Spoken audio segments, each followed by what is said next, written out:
Chapter 27 Stanley's Journey. On Midwinter Feast Day, Stanley was woken by his wife. He had an urgent message from the rat office. "I don't know why they can't at least let you have today off," his wife complained. "It's work with you, Stanley. We need a holiday." "Donnie, dear," said Stanley patiently, "if I don't do the work, we don't get the holiday. It's as simple as that. Did they say what they wanted me for?" "Didn't ask," Donnie shrugged grumpily. "I expect it's those no-good wizards again." "They're not so bad. Even the extraordinary was— Oops. "Oh, is that where you've been?" "No." "Yes, it is. You can't hide anything from me, even if you are confidential. Well, let me give you one piece of advice, Stanley." "Only one?" "Don't get involved with wizards, Stanley. They are trouble. Trust me, I know. The last one, that Marcia woman, you know what she did? She stole some poor wizard family's only daughter and ran off with her. No one knows why. And now the rest of the family? What was their name? Oh, that's it. Heap. Well, they've all upped and gone looking for her. Of course, the one good thing is we've got a nice new extraordinary wizard out of it. But goodness knows he's got enough on his plate sorting out the mess of the last one left. So we won't be seeing him for a while. And isn't it awful about all those poor homeless rats?" "What poor homeless rats?" said Stanley wearily, itching to get off to the rat office and see what his next job was. "All the ones from Sally Mullen's Tea and Ale House. You know the night we got the new extraordinary? Well, Sally Mullen left some of that ghastly barley cake in the oven for far too long and burned the whole place down. There's 30 rat families homeless now. Terrible thing in this weather." "Yes, terrible. Well, I'll be off now, dear. I'll see you when I get back." Stanley hurried off to the rat office. The rat office was at the top of the East Gate lookout tower. Stanley took the quick route, running along the top of the castle wall, over the hole-in-the-wall tavern, which even Stanley did not know existed. The rat quickly reached the lookout tower and scurried into a large drain pipe that ran up the side. Soon he emerged at the top, jumped onto the parapet, and knocked on the door of a small hut bearing the words, "Official Rat Office, Message Rats Only, Customer Office on Ground Floor by Rubbish Bins." "Enter," called a voice that Stanley did not recognize. Stanley tiptoed in. He didn't like the sound of the voice at all. Stanley didn't care much for the look of the rat who owned the voice either.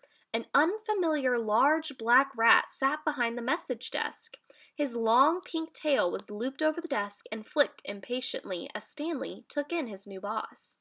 "You the confidential I sent for," barked the black rat. "That's right," said Stanley, a little uncertainly. "That's right, sir, to you," the black rat told him. "Oh," said Stanley, taken aback. "Oh, sir," corrected the black rat. "Right. Rat 101. "Rat 101? "Rat 101, sir. I demand some respect around here. Rat 101, and I intend to get it. We start with numbers. Each message rat is to be known by number only. A numbered rat is an efficient rat where I come from." "Where do you come from?" ventured Stanley. "Sir, never you mind," barked the black rat. "Now I have a job for you, 101. The black rat fished out a piece of paper from the basket that he had winced up from the customer office below. It was a message order, and Stanley noticed that it was written on headed black paper from the palace of the custodians, and it was signed by the supreme custodian, no less. But for some reason that Stanley did not understand, the actual message he was to deliver was not from the supreme custodian, but from Silas Heap, and it was to be delivered to Marcia Overstrand. "Oh, bother," said Stanley, his heart sinking. Another trip across the Marram Marshes, dodging that marsh python, was not what he had hoped for. "Oh, bother, sir," corrected the black rat. "The acceptance of this job is not optional," he barked. "And one last thing, Rat 101. Confidential status withdrawn." "What? You can't do that." "Sir, you can't do that. Sir, can do it. Have, in fact, done it." The black rat allowed a smug smile to drift past his whiskers. "But I've got all my exams, and I've only just done my higher confidentials, and I came top, sir. Too bad. Confidential status revoked. End of story. Dismissed." But, spluttered Stanley. "Now push off," snapped the black rat, his tail flicking angrily. Stanley pushed off. Downstairs, Stanley dropped the paperwork off at the customer office as usual. The office rat scrutinized the message sheet and poked a stubby paw at Marcia's name. "Know where to find her, do you?" he inquired. "Of course," said Stanley. Good, that's what we like to hear, said the rat. Weird, muttered Stanley to himself. He didn't much like the new staff at the rat office, and he wondered what had happened to the nice old rats who used to run it. It was a long and perilous journey that Stanley undertook that midwinter feast day. First, he hitched a lift on a small barge, taking wood down to the port. Unfortunately for Stanley, the barge skipper believed in keeping the ship's cat lean and mean it certainly was. Stanley spent the journey desperately trying to avoid the cat, which was an extremely large orange animal with big yellow fangs and very bad breath. His luck ran out just before Deppen Ditch when he was cornered by the cat and a burly sailor wielding a large plank, and Stanley was forced to make an early exit from the barge. The river water was freezing, and the tide was running fast, sweeping Stanley downstream as he struggled to keep his head above water in the tide race. It was not until Stanley had reached the port that he was finally able to struggle ashore at the harbor. Stanley lay on the bottom of the harbor steps, looking like nothing more than a limp piece of wet fur. He was too exhausted to go any further. Voices drifted past above him on the harbor wall. "Oh, Ma, look! There's a dead rat on those steps. Can I take it home and boil it up for its skeleton?" "No, Petunia, you can't." "But I haven't got a rat skeleton, Ma." "And you're not having one either. Come on." Stanley thought to himself that if Petunia had taken him home, he wouldn't have objected to a nice soak in a pan of boiling water. At least it would have warmed him up a bit. When he did finally stagger to his feet and drag himself up the harbor steps, he knew he had to get warm and find food before he could carry on his journey. And so he followed his nose to a bakery and sneaked inside, where he lay shivering beside the oven, slowly warming through. A scream from the baker's wife and a hefty swipe with a broom eventually sent him on his way, but not before he had managed to eat most of a jam donut and nibble holes through at least 3 loaves of bread and a custard tart. Feeling much refreshed, Stanley set about looking for a lift to Marram Marshes. It was not easy. Although most people in the port did not celebrate the midwinter feast day, many of the inhabitants had taken it as an excuse to eat a big lunch and fall asleep for most of the afternoon. The port was almost deserted. The cold northerly wind that was bringing in flurries of snow kept anyone off the streets who did not have to be there, and Stanley began to wonder if he was going to find anyone foolish enough to be traveling out to the marshes. And then he found Mad Jack and his donkey cart. Mad Jack lived in a hovel on the edge of the Marram Marshes. He made his living by cutting reeds to thatch the roofs of the port houses. He had just made his last delivery of the day and was on his way home when he saw Stanley hanging about by some rubbish bins, shivering in the chill wind. Mad Jack's spirits rose. He loved rats and longed for the day when someone would send him a message by message rat. But it wasn't the message that Mad Jack really longed for. It was the rat. Mad Jack stopped by the donkey cart by the bins. "'Ere, Ratty, need a lift? Got a nice warm cot going to the edge of the marshes." Stanley thought he was hearing things. Wishful thinking, Stanley told himself sternly. Stop it.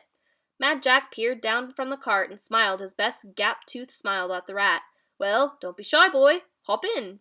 Stanley hesitated only for a moment before he hopped in. "Come and sit up by me, Ratty," Mad Jack chuckled. "'Ere you go. Get this blanket wrapped round you. Keep them winter chills at your fur, that will." Mad Jack wrapped Stanley up in a blanket that smelled strongly of donkey and geed up the cart. The donkey put its long ears back and plodded off through the flurries of snow, taking the route it knew so well back along the causeway to the hovel that it shared with Mad Jack. By the time they arrived, Stanley felt warm again and very grateful to Jack. "Here we are, home at last," said Jack cheerfully, as he unharnessed the donkey and led the animal inside the hovel. Stanley stayed in the cart, reluctant to leave the warmth of the blanket, but knowing that he must. "You're welcome to stay in and stay a while," Mad Jack offered. "I likes to 'ave a rat around the place. Brightens things up a bit of company. Know what I mean?" Stanley very regretfully shook his head. He had a message to deliver, and he was a true professional, even if they had withdrawn his confidential status. "Ah, well, I expect you're one of them." Here Mad Jack lowered his voice and looked about him as if to check there was no one listening. "I expect you're one of them message rats. I know most folk don't believe in 'em, but I do. Been a pleasure to meet you." Mad Jack knelt down and offered Stanley his hand to shake, and Stanley could not resist offering Mad Jack his paw in return. Mad Jack took it. "You is, isn't you? You is a message rat," he whispered. Stanley nodded. The next thing he knew, Mad Jack had his right paw in a vice-like grip and had thrown the donkey blanket over him, bundled him up so tightly that he could not even try to struggle, and had taken him into the hovel. There was a loud clang, and Stanley was dropped into a waiting cage. The door was firmly closed and padlocked. Mad Jack giggled, put the key into his pocket, and sat back, surveying his captive with delight. Stanley rattled the bars of the cage in fury with himself rather than Mad Jack. How could he have been so stupid? How could he forget his training? A message rat always travels undetected. A message rat never makes himself known to strangers. Ah, Ratty, what good times we'll have, said Mad Jack. You and me, Ratty. We'll go out cutting them reeds together, and if you're good, we'll go to the circus when it comes to town and see the clowns. I love them clowns, Ratty. We'll have a good life together, yes, we will. Oh, yes. He chuckled happily to himself, and fetched 2 withered apples from a sack hanging from the ceiling, fed 1 apple to the donkey, and then opened his pocket knife and carefully divided the second apple in half, giving the larger half to Stanley, who refused to touch it. You'll eat it soon enough, Ratty, said Mad Jack with his mouth full, spraying apple spit all over Stanley. There ain't no other food coming your way until this snow stops, and that'll be a while. The wind's shifted to the north. The big freeze is coming now. Always happens round when midwinter feast day. Sure as eggs is eggs, and rats is rats. Mad Jack cackled to himself at his joke. Then he wrapped himself up in the donkey-smelling blanket and had been Stanley's undoing, and fell fast asleep. Stanley kicked the bars of his cage and wondered how thin he would have to get before he could squeeze out. Stanley sighed. Very thin indeed, was the answer.